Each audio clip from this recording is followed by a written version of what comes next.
Well, it's another episode of Spencer Uncensored. Here we are, just making it happen. This is episode 96. Those of you that are going to start joining us in different locations, we have never really been live everywhere. I am just learning all this new technology, which is super cool. I'm appreciating it. And I still struggle. I feel like I need a production manager or somebody that can sit on the sidelines and do all this stuff for me while I'm working this out. You know what I mean? Okay, so it says we're live over on Facebook too. Yeehaw, baby. All right, those of you that are coming in, feel free to drop it in the chat. Let us know where you are coming from. This is episode 96, as I mentioned to you earlier. We're going to talk about how to get a grip. I feel like there's a tremendous amount of people right now that need to get a grip. Plan the trip, right? And then let it rip. Yeah, sorry, that's the preacher in me.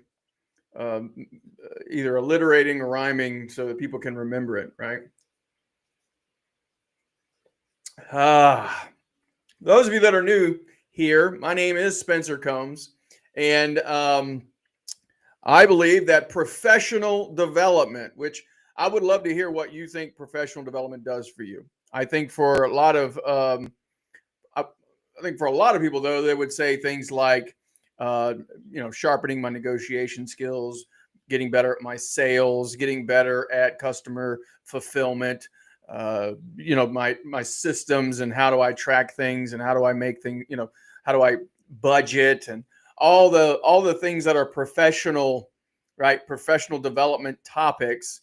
Your professional development is always going to happen on the backside of personal development. That's really what we believe around here. And because of that, we've spent now just over 2 decades working with individuals, teams, organizations, anyone that I needed to help bring in more profitability, more productivity, and also, more importantly, probably is purpose, right? And so we bring all that to the table. That's what we've been doing for a greater part of 2 decades. Those of you that are coming in, by the way, feel free to drop in the chat. Let us know where you're coming from. Let us know you're here. We're grateful.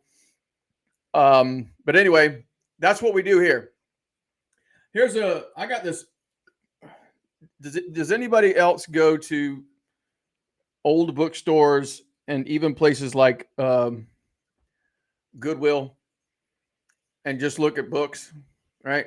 I found this book a couple years ago, Speaker's Lifetime Library. This thing is huge, okay? There's a lot of resources in it. And I have not really used it much for anything. However, I have, there's a section in here that talks about, it has like every day of the year, and on this day, these things happen. So it's good for like doing speeches and speaking, whatever.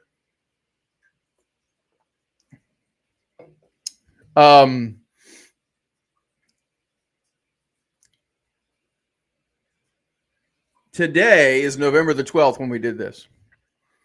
And I just got recently introduced to Elizabeth Cady Stanton.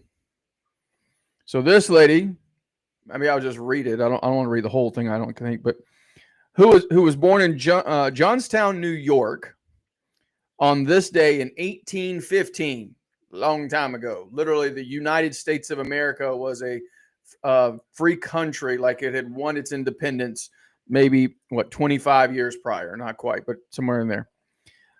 So she was, her parents had seen all the Revolutionary War and all that kind of thing.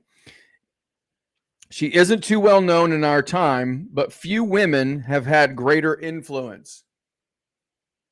So if you're a woman and you're hearing this, you might want to perk up.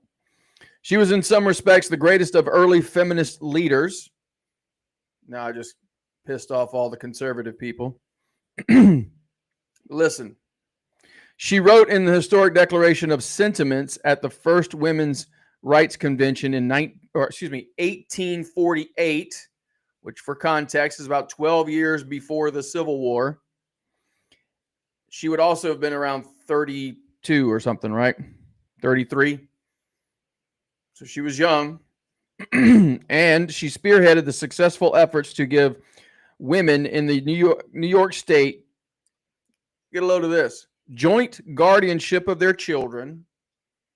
Did you know that women didn't have the right of guardianship of their children? Birthed them, but none have the. I mean, you look at this as like super archaic. I wonder how people are going to look at us, 150 years from now, 180 years. She also wrote in the right to own property, so they couldn't own anything of their own, and the right to sue in court. Just listing the rights, she did so much to win in an indication, so much to win is an indication of how bad things were for women before she came along. She did not live long enough to see women win the right to vote, but on her birthday, she deserves to be saluted by women and men alike for the way she fought for equality and justice.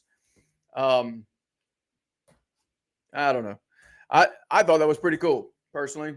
So I'm not going to dwell on that. That's not what tonight's about. But I didn't even know who she was. I like history. I like history stuff. My friend and I, we do what we call the Old Man Tour every year. You'll hear me talk about it later on in the spring. This coming year, we're going to probably go all the way from southern portion of South Carolina. We're going to drive all the way to Norfolk, Virginia, and hit a lot of historical stuff in between. In North Carolina, primarily in North Carolina, Virginia. Things like we're going to stop by and see the USS North Carolina. We're going to go to the museum there for, oh gosh, my brain has just disappeared from me. Anyway, there's a lot of military bases. And then we're going to go to Raleigh, because I have a goal of hitting every state capital, all 50 of them, before I die. So it's kind of a thing that I want to do. And so then we're going to go up into Virginia, Norfolk. There's got the War Museum, all kinds of stuff up there. So cool stuff. But I like history, and that's why I wanted to bring that story in here, because it was something unique and something I'd never heard of. Now you have heard it too.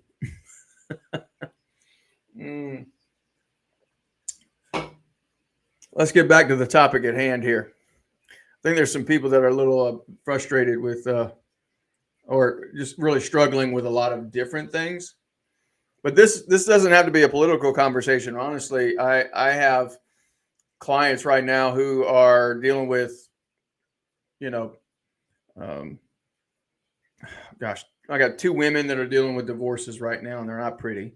I got one family who is fighting for the custody of the grandchildren because the parents are violent people. I've got, well, I don't want to unpack all that and share that. It's not about all the burdens, because I got a lot of people doing a lot of big things too. Like I got a insurance agency owner right now who's on the prowl, man. He's buying up other agencies and just crushing it. And, there's a lot of variance here, but we have moments and days where we begin to feel like the stress of what's going on has made me stressed, right? So I sent out a text this morning and said, feeling stress and being stressed are not the same thing. Learn to separate who you are from your behavior. The reason I say it that way is because I think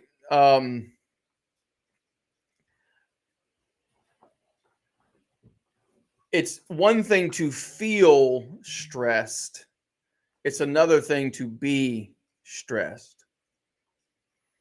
Think about that for a minute. Pay attention, because I want you to realize that if I just feel stressed, it's not necessarily meaning that I have to take on the identity of a stressed person. This is also true for anxiety. This is also true for depression. You got to watch the language you use, because if you say I am depressed, well, then you are most definitely gonna follow through on that behavior, because anything you say that's attached to your identity of who you are, your brain is gonna fight you to make sure that you maintain consistency with that identity. So if I said I am anxious, right, then I'm gonna constant. It's who I am. I have to be who I am. Versus there's we all have moments and moments to moments, and sometimes those moments stack up in a day for different reasons. um, we could be feeling anxious about something. We could be feeling sadness, right? That's another thing too. There's you can increase the level of energy by changing the words. You can also decrease them too, right? uh, one of the most powerful ways to manage your emotions is to increase, like purposefully increase whatever you're feeling. And then when you do that, you realize that means if you can increase it, that also means you can decrease it. Right. So I did that recently with someone who had a bad breakup recently. I said, can what are you feeling? I'm feeling a lot of sadness. How, if you were going to be more sad, like just extremely sad about this situation, um, how would you do that? Right. And so they went through that. They became even more, in the moment you can see their physiology change. I said, fantastic. Now, can you reduce it back to where you were? And so they did. And then, we did we have to do ecology checks and so on. Anyway, so then that means if you can increase, that means you can decrease. By the way, I'm well aware this is kind of like weird stuff for some people. But this is how you get a grip, right? You can control the emotions, one, by just changing how you talk about it, the language you're using. Okay. So that brings me to the three things on how to get a grip. Number one is what things mean, and that's what I was just talking about. You can change the meaning of something in the moment. Okay. What does all this mean? Change the meaning. Is it the end or is it the beginning?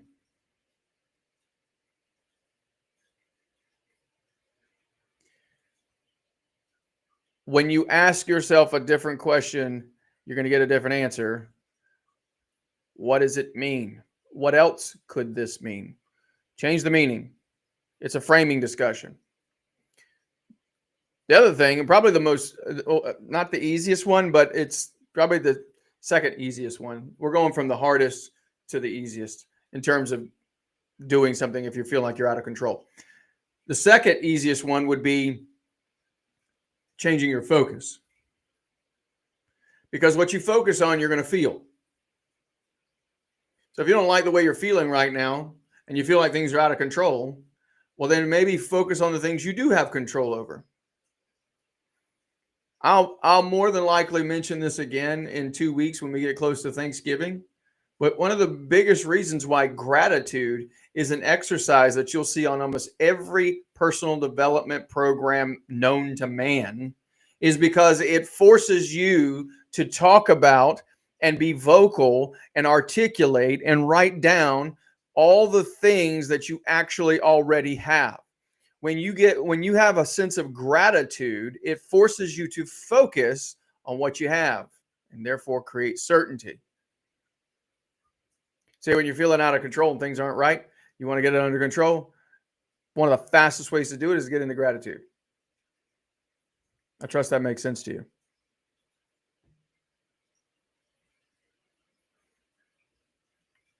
The third thing, and probably it's not always the easiest, but it is in fact probably the easiest of the three to just do, is take an action, do something, move, right?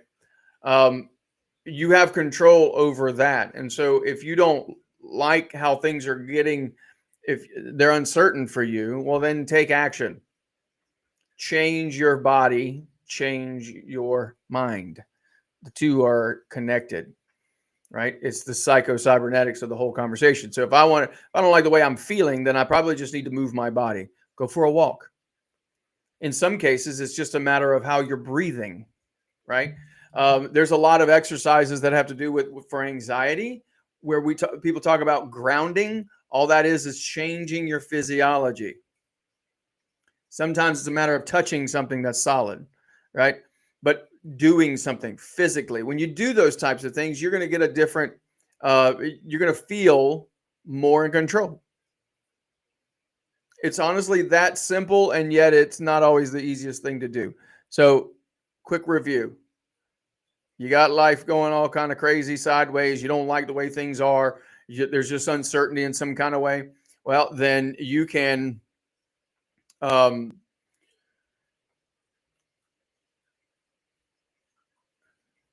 I'm playing with the technology. There's 3 things you can do. 1, change what it means.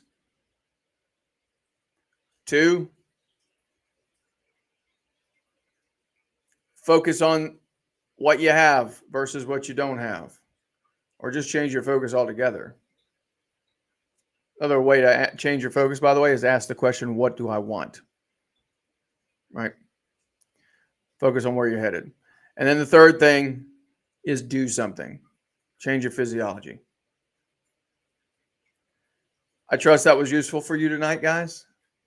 I am particularly excited about what we've got going on because we've just redid the entire website over at unshakablesecrets.com so that you guys can actually just go in there and get in 2 minutes a day. I'll send you an email, and you can you'll get a daily dose of momentum and mastery. So everybody's loving the text messages. So what we've done is expanded it so that we'll flesh out the text a little bit more in the emails. So you'll get a text, and then shortly after the text, you end up with an email where we talk about it a little bit more in depth. If that's something you'll be interested in and you want to be able to defy the odds and grow your business and do your thing and build a life worth living and all that jazz, well, then just head on over to unshakablesecrets.com. Get a load of that, because it